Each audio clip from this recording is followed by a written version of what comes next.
Olha só, gente, foi enterrado hoje aqui em Belo Horizonte o corpo do mineiro Tiago Lourenço Morgado, de 35 anos, que foi violentamente assassinado pelo colega de trabalho Bruno Guimarães da Cunha Chaves. Eles moravam juntos na comunidade de São Carlos, na região central, no Rio de Janeiro, e foi lá que o crime aconteceu. Essa é uma história, com toda certeza, filme de terror. A cena é forte. Para essa imagem, por favor. Deixa a imagem anterior. A imagem anterior. Gente, depois de uma confusão entre os dois, o autor esquartejou o corpo, colocou nesses sacos plásticos, levou o corpo do jeito que a gente está percebendo pela imagem para a geladeira, depois pegou um liquidificador, começou a bater partes do corpo no liquidificador e queria dispensar o corpo dessa forma. É ou não é filme de terror? Mas Elvis, tudo isso aconteceu? Aconteceu. E, infelizmente, os detalhes, eu sei que são detalhes difíceis de serem falados e mais difíceis de ouvir, porque, Mas é uma história real. Exatamente são os detalhes de uma história trágica que aconteceu com roteiro de filme de terror. Reportagem do Gabriel Rodrigues. O velório foi com o caixão fechado devido à forma como o crime aconteceu. Familiares e amigos de Tiago Lourenço Morgado, de 35 anos, vieram até este cemitério em Belo Horizonte para dar um último adeus. Vai ser caixão fechado, porque realmente não tem como. Porque ele realmente, assim, minha tia falou que foi uma crueldade muito grande, que ele destruiu, assim, a face. Fazer uma coisa, assim, horrenda que ele fez. E parecia que ele sabia, sabe, assim, o jeito, assim.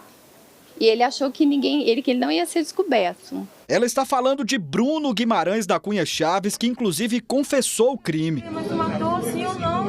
Ele confessou o crime lá pra gente. A gente perguntou o que você fez com ele. Ele falou que matou. Segundo as investigações, Bruno teria cometido o crime no domingo e ao longo de 3 dias teria esquartejado o corpo de Tiago e colocado em sacos dentro de uma geladeira. Tudo para tentar se livrar do corpo sem sair da comunidade de São Carlos, na região central do Rio de Janeiro, onde os dois moravam. Ele só não esperava que a família de Tiago aparecesse no local. Segundo o autor, ainda informalmente vai ser ouvido aqui na delegacia da DH, mas confessou que teria matado essa vítima, esfaqueado no domingo, e durante esse período cortado a vítima e armazenado dentro da geladeira em partes, E durante esse período ele teria de fato eliminado parte desse corpo, cozinhando o corpo, batendo no liquidificador e eliminando por meio da descarga, Uma forma de ocultar e desaparecer com os vestígios. Para a polícia, Bruno alegou que sofreu abuso sexual e por isso matou o Tiago. Disse que o amigo, que era amigo dele há muito tempo, trabalhavam junto, inclusive numa padaria no Morro de São Carlos, e que teria abusado sexualmente dele algumas vezes, E a última vez na quarta-feira passada, e ele não aguentando, suportando aquela situação, teria no domingo esfaqueado ele por razões realmente de não aguentar mais essa situação. É importante para a investigação, a gente vai proceder ele ao exame de corpo de delito. Versão contestada também pela família de Tiago. Não condiz com a postura do meu irmão, porque o Tiago era um cara muito tranquilo com a gente. Conheço meu irmão há 40 anos, E o Tiago morou comigo, tem 2 anos que ele não mora mais comigo. Então, assim, eu conheço meu irmão. Então, eu sei, assim, que ele está delirando. Ele assim, a forma que ele cometeu o crime e tudo que ele fez, ele é um psicopata, Jancilaine diz isso depois de ter encontrado o corpo do irmão por conta própria. As suspeitas tiveram início quando o Tiago começou a faltar no trabalho. Então, a última informação que a gente teve, é que no sábado à noite ele chegou a fechar a padaria, A Ronda viu ele sozinho fechando a padaria. Mas depois a gente viu lá pelas câmeras que o Bruno estava na rua, Lá no local. E aí, domingo ele não foi trabalhar, mandou uma mensagem para o gerente que ia mudar. Só que ele escreveu de uma forma que eles estranharam. Mandou mensagem avisando o gerente que não ia poder vir, já era faltando 15 minutos para o horário dele. Ele escreveu o nome do gerente que estava cobrindo folga diferente. O Tiago escrevia de uma maneira e ele escrevia diferente. A gente tentando falar com o Tiago, o telefone já estava desligado, aí via as mensagens e nada dele responder. A mãe da funcionária ali, que é outra funcionária que trabalha aqui, mandou mensagem falando, a gente vai dar queixa, não sei o quê. Ele visualizou a mensagem e não respondeu. Aí a gente achou estranho. Aí na segunda ele também não foi e o Bruno estava fazendo um freelance lá às vezes e também não estava indo. E aí na segunda também O Thiago não apareceu. Aí quando foi na terça-feira, a amiga dele me ligou e falou: Lana, desde domingo a gente manda mensagem para o Thiago, ele não responde, ele não tem esse comportamento, a gente está muito preocupado. Aí que a gente começou, aí eu já fui na polícia, aí de lá eu fui na padaria para entender todo o processo, aí surgiu o Bruno na história, e aí me falaram a referência que o Thiago morava no São Carlos. No boca a boca na comunidade, ela conseguiu localizar o endereço da casa que o irmão dividia com o Bruno. E aí eu bati a janela, e aí ele resolveu abrir, aí ele falou que o Thiago já tinha mudado há muitos dias, que há muitos dias não viu o Thiago, e que enfim, falou: há muito tempo que eu não vejo o Thiago. Eu peguei e falei assim: você está mentindo, porque viram você no sábado na câmara de segurança da padaria, na rua. Então, é mentira o que você está falando.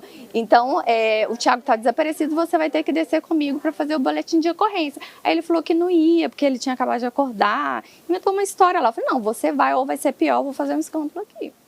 Aí ele pegou, fechou a janela. Nisso ele começou uma movimentação dentro de casa, e eu e minha irmã escutando, e as moradoras estavam com a gente. E aí ele jogou pinho-sol, sentiu o cheiro, falei: tem uma coisa estranha. Falei: você vai abrir a porta, se você não vai abrir a porta vai ser pior. Você sabe, eu vou gritar aqui. Aí ele, com muito custo, abriu. Quando abriu, a casa estava muito num estado assim, deplorável. Falei: qual é o quarto dele? Quando eu cheguei no quarto, meu irmão, as roupas do Thiago, estavam lá, os documentos. Falei: o Thiago não mudou. Aí eu andei, o banheiro estava muito sujo. E aí eu peguei e falei assim... Aí a minha irmã ficou na porta com medo também que ele podia me atacar, mas como tinha moradores ali, eu fiquei muito firme que ele não ia fazer nada. Aí eu peguei os documentos do meu irmão. Quando ele parou na frente da geladeira, eu falei: eu quero ver dentro da geladeira. Aí ele: não, na minha geladeira você não vai mexer, que isso? Eu falei: eu quero ver. Você sabe que vai ser pior, eu vou gritar aqui. Aí ele resolveu abrir. Na hora que ele abriu, eu vi vários sacos, né? E aí eu comecei a gritar: ele matou meu irmão. Veio o pessoal, os moradores: o que está acontecendo, tudo. Eu falei: ele matou meu irmão, por favor. Aí eles ajudaram, e aí alguém acionou a polícia, chegou a polícia. Aquele, com certeza, foi o momento mais aterrorizante da vida dela. Uma cena impossível de esquecer. Então, na hora que eu vi o corpo na geladeira, aí os próprios moradores lá, né, me ajudou. Não, senta aqui, me deram um copo d'água e tudo. E aí a polícia chegou, veio a perícia, né, periciou. E aí ele falou assim, com a gente ele estava muito tranquilo, não mostrava remorso. Então ele não fala coisa com coisa, assim. A única coisa que a gente tem a dizer, que eu até te falei que eu ia falar, né, que o meu irmão era um menino muito tranquilo, sempre foi um irmão amoroso. Minhas tias estão aqui, os primos, para confirmar tudo isso.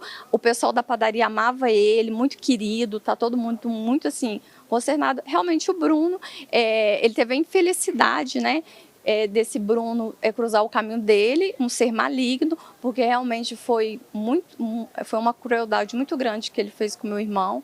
Ele, né, a gente nem conseguiu quase reconhecer o corpo, porque assim, ele sabia muito bem o que ele estava fazendo ali, ele premeditou tudo, porque ele ficou no local, porque ele achou que ele não ia ser achado, que ele ia limpar a cena do crime e ia viver normal. Ainda de acordo com as investigações, além de dividirem a casa, os dois trabalhavam juntos. E teria inclusive sido o Thiago que arrumou o emprego para Bruno na padaria.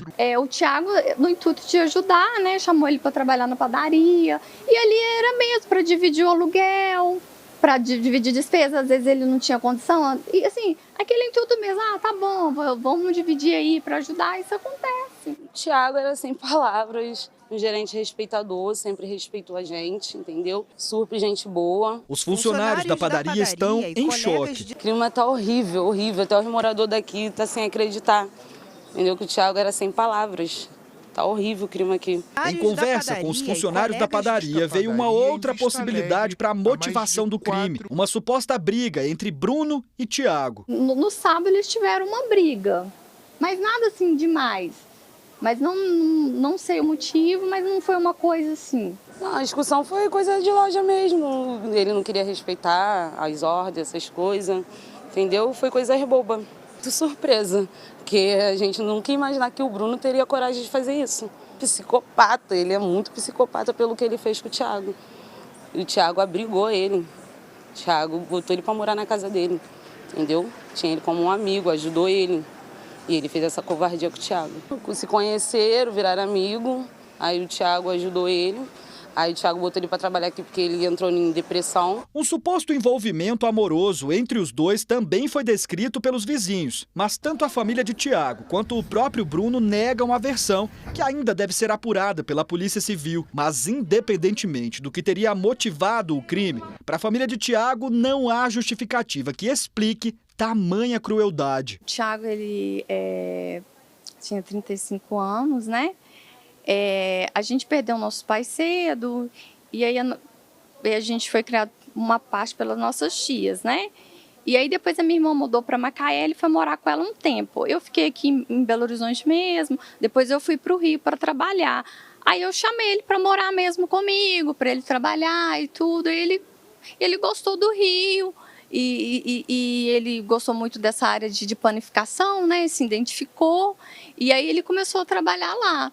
Né? E assim, ele tinha um sonho mesmo dessa área mesmo de panificação, que é o que ele gostava de fazer. As investigações sobre o caso continuam. Bruno segue preso e assim a família e os amigos de Thiago esperam que ele continue. Só queremos justiça, que ele pague tudo que ele fez pelo Thiago.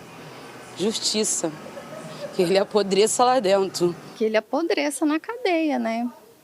Que, assim, ele é réu confesso, né? Foi preso em flagrante, né? Foi um crime hediondo.